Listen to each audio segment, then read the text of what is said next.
ക്രിസ്തുവിൽ എത്രയും സ്നേഹം നിറഞ്ഞവരെ, പൂർവ്വപിതാവായ യാക്കോബിന്റെ മരണത്തിന് ശേഷം അവന്റെ മക്കൾക്ക് ജോസഫിനോടുള്ള ഭയം വർദ്ധിച്ചു വന്നു.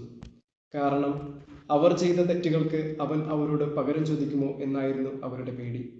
എന്നാൽ ജോസഫ് അവരോട് ഇപ്രകാരം പറയുന്നുണ്ട്: നിങ്ങൾ എനിക്ക് തിന്മ ചെയ്തു, എന്നാൽ ദൈവം അതിനെ നന്മയാക്കി മാറ്റി.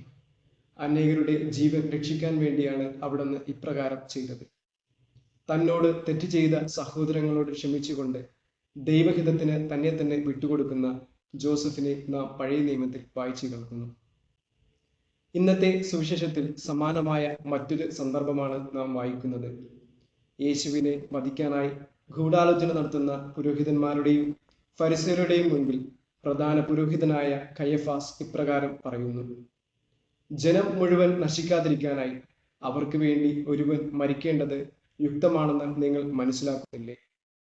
അവൻ അറിയാതെ തന്നെ ദൈവഹിതം എന്തെന്ന് പ്രവചിക്കുന്ന ഒരു പ്രധാന പുരോഹിതനെയാണ് ഇന്നത്തെ സുവിശേഷം നമ്മുടെ മുൻപിൽ കാണിച്ചു തരുന്നത്.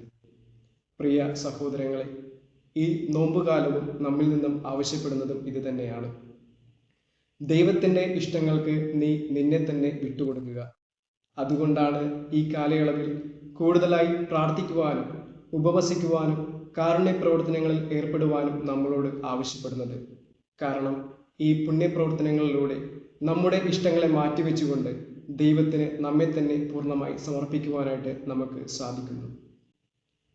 ഗെത്സമനയിൽ പ്രാർത്ഥിച്ച യേശുവിൻ്റെ വാക്കുകൾ നമുക്ക് ഓർക്കാം: പിതാവേ, എൻ്റെ ഹിതമല്ല, മറിച്ച് നിന്റെ ഹിതം നിറവേറട്ടെ.